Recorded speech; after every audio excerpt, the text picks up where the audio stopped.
Good morning students, welcome to social science class. History lesson 1, 8th standard, educational development in India. இடைக்கால இந்தியாவில் கல்வி. Educational development India, இந்தியாவில் கல்வி வளர்ச்சியில் இடைக்கால இந்தியாவில் கல்வியை பற்றி நாம் அறிவிக்கிறோம். எஜுகேஷனல் இன் மிடிவல் இந்தியா, இடைக்காலத்தில் இந்தியாவின் கல்வி அமைப்பு எப்படி இருந்தது. Medieval period witnessed a radical transformation with the introduction of Muslim education in the Indian subcontinent. இந்திய துணைக்கண்டத்தில் இஸ்லாமிய கல்வி முறையை அறிமுகப்படுத்தினதுனால இந்தியாவில் ஒரு முக்கியமான கல்வி மாற்றம் ஏற்பட்டது. Indian subcontinent, yes, the country was inverted by various foreign rulers and several traders from different parts of the world. Yes, இந்த உலகத்தில் பல்வேறு பகுதியில் இருந்த நிறைய படையெடுப்பாளர்கள் இந்தியாவிற்கு வந்திருக்கிறார்கள். அண்ட் ட்ரேடர்ஸ், வணிகர்கள் வந்திருக்கிறாங்க. பல்வேறு விதமான தாக்குதலுக்கு இந்த இந்திய துணைக்கண்டம் ஆளாகி இருந்தது. So the tradesman and the invaders brought with them their own cultures and intermingled with the people of the country. அப்போ இங்கே இருக்கக்கூடிய வணிகர்கள், படையெடுப்பாளர்கள் அவர்களுடைய கலாச்சாரங்களை இந்த நாட்டு மக்களோடு ஒருங்கிணைத்தார்கள். And then besides religion, society and culture, education in medieval India also experienced a new perspective. இந்திய நாட்டு மக்கள் அனைவரும் ஒன்றாக சேர்ந்து அதை ஏற்றுக்கொண்டார்கள் என்றும் சொல்லலாம். இந்த நாட்டு மக்கள்கள் இந்த கல்வி அமைப்பை ஏற்படுத்தினார்கள். அதை தவிர சமயம், சமூகம், பண்பாடு மற்றும் கல்வி இந்த அமைப்புகளில் இந்த இடைக்கால இந்தியா ஒரு புதிய கண்ணோட்டத்தை அடைந்தது. And then the aim of education during the Muslim period, which means medieval period, was the illumination and extension of knowledge. அதனால் இந்தியா ஒரு புதிய அமைப்பு இருந்தது. முஸ்லிம்களுடைய ஆட்சி காலத்தில், அதாவது இடைக்காலத்தில் அறிவின் ஆட்சி காலமாக இருந்தது. அதாவது அறிவின் ஒளியூட்டக்கூடிய ஒரு கல்வியின் நோக்கமாக இருந்த காலம் இந்த இடைக்காலம். In the 11th century, the Muslims rulers established elementary and secondary schools. இந்த 11ஆம் நூற்றாண்டில் முஸ்லீம் ஆட்சியாளர்கள் தொடக்க மற்றும் இடைநிலை பள்ளிகளையும் இந்தியாவில் ஏற்படுத்தினார்கள். Education developed with a fresh aspect during that period as there was an excellent interaction between Indian and Islamic tradition in all fields of knowledge like theology, religion, philosophy, fine arts, painting, architecture, mathematics, medicine and astronomy. இப்போ இந்தியாவில் இஸ்லாமிய இந்த பாரம்பரியம் ஒரு சிறந்த தொடர்பு இருந்ததுனால எதெல்லாம் டெவலப் ஆச்சு? தியாலஜி, இறையியல், ரிலிஜியன், சமயம், ஃபிலாசபி, தத்துவம், ஃபைன் ஆர்ட்ஸ், நுண்கலைகள், பெயிண்டிங்ஸ், ஓவியம், ஆர்கிடெக்சர், கட்டடக்கலை, மேத்தமேட்டிக்ஸ், கணிதம், மெடிசின், மருத்துவம் அண்ட் அஸ்ட்ரானமி மற்றும் வானவியல், அந்த துறைகளில் ஒரு புதிய மேம்பாடு இந்திய கண்டம் அடைந்தது. And however, before the arrival of the Muslim in India, a developed system of education was already in places. அப்போ முஸ்லீம் வர்றதுக்கு முன்னாடி இந்தியாவில் ஒரு மேம்பட்ட கல்வி முறை நடைமுறையில் இருந்தது. Muslim rulers promoted urban education by bestowing libraries and literary societies. அப்போ இந்தியாவில் இருந்த இந்த ஆட்சியாளர்களை தவிர இலக்கியங்கள் அதிகமாக இங்கு படைக்கப்பட்டிருந்தது. நூலகங்கள் அதிகமாக இருந்தது. சமுதாயத்தில் மிகப்பெரிய கல்வியை ஊக்குவித்திருந்தார்கள். And they founded primary school, which means மக்தப்ஸ் அப்படின்ற மக்தப் என்கிற தொடக்க பள்ளியையும் ஏற்படுத்தி இருந்தார்கள்.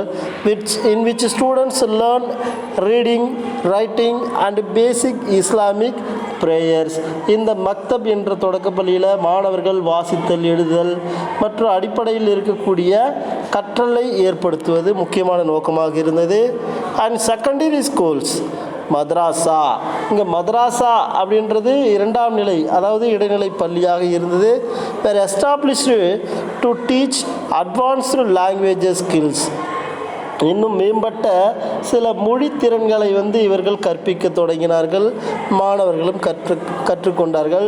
Several madrasa were set up by the sultans. குறிப்பாக சுல்தான்கள், அங்கே இருந்த நிலப்பிரபுக்கள் மதராசாக்கள் என்ற இந்த இடைநிலை பள்ளியையும் ஏற்படுத்தி இருந்தார்கள். And then the main objectives of this madrasa was to train and educate the scholars who would become the eligible for the civil services. அதாவது இங்கே இருக்கக்கூடிய இந்த மதராசாக்கள் என்கிற பள்ளிக்கூடம் முக்கியமான நோக்கம் என்ன அப்படின்னு சொன்னால், தகுதியான அறிஞர்களுக்கு குடிமை பணி அப்படின்னு சொல்லக்கூடிய சிவில் சர்வீசஸ், குடிமை பணி பயிற்சி அளிப்பது, இது ஒரு முக்கியமான நோக்கமாக இருந்தது. And then Iltutmish was the first ruler to establish a madrasa at Delhi. During his rule, gradually many madrasa came into existence. டெல்லியில் மதராசா என்கிற பள்ளியை நிறுவிய முதல் ஆட்சியாளர் இல்துமிஷ் என்கிற சுல்தான். இவர் காலப்போக்கில் மதராசாக்கள் உருவாவதற்கு முக்கியமான காரணமாக இருந்தது.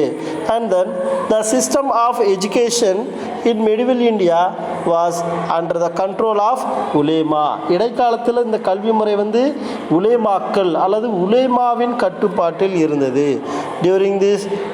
During those days, education was related to religious training. இப்போ இந்த காலத்தில் கல்வி எப்படி சார் இருந்தது அப்படின்னு சொன்னால், சமயம் சார்ந்த பயிற்சி தொடர்பாக இருந்தது. However, various subjects such as medicine, Arabic literature, grammar and philosophy were also taught.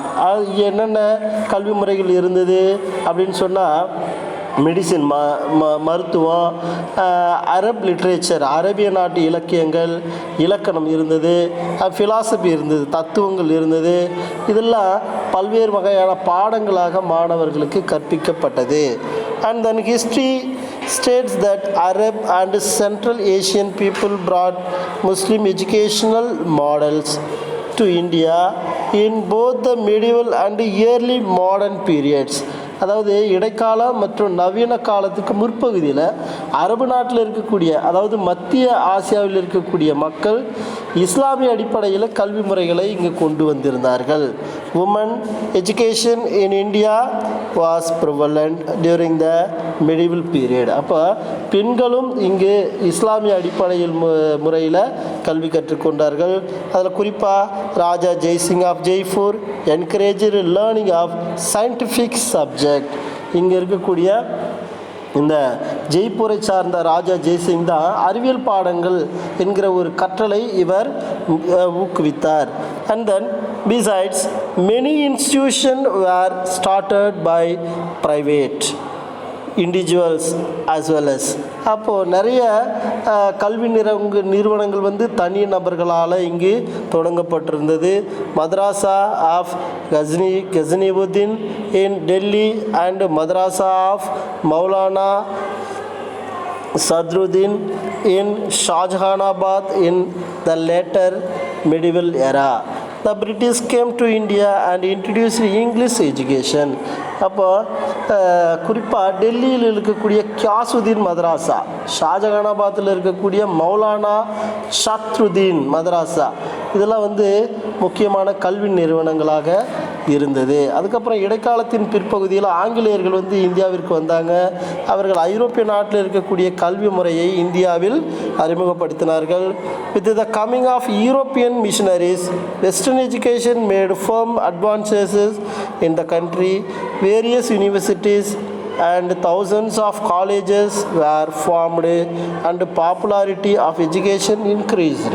அப்போ இந்த ஐரோப்பிய சமய சார்பு குழுவினரால் நிறைய இந்திய கல்வியில் மாற்றங்கள் ஏற்பட்டது, முன்னேற்றம் ஏற்பட்டது. கிட்டத்தட்ட ஆயிரக்கணக்கான பல்கலைக்கழகங்கள், கல்லூரிகள் நிறையா திறக்கப்பட்டது. இதனால் கல்வி வளர்ச்சி இடைக்காலத்தில் இந்தியாவில் வளர்ச்சி அடைந்தது. The medieval period saw the founding of many religious mud or monasteries, which also took up the cause of education. இந்த இடைக்காலத்தில் பல சமய மடங்கள் இருந்தது, மடாலயங்கள் இருந்தது, கல்வி வளர்ச்சிக்காக இது அனைத்தும் நிறுவப்பட்டிருந்தது.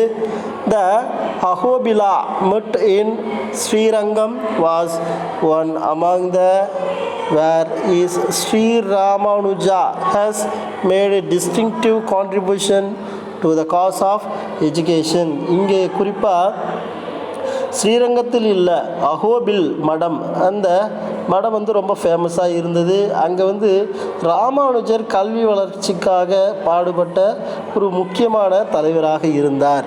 Besides mutts, Jain pallis and Buddhist viharas played a vital role in educating people wherever they existed. They had large libraries of books in all branches of learning.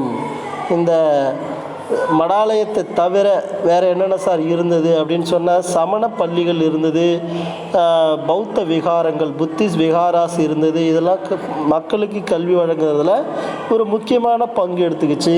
அது மட்டும் கிடையாது, அனைத்து துறைகளை சார்ந்த புத்தகங்களும் கொண்ட ஒரு நூலகத்தினை அவைகள் உருவாக்கி இருந்தது. தேங்க்யூ.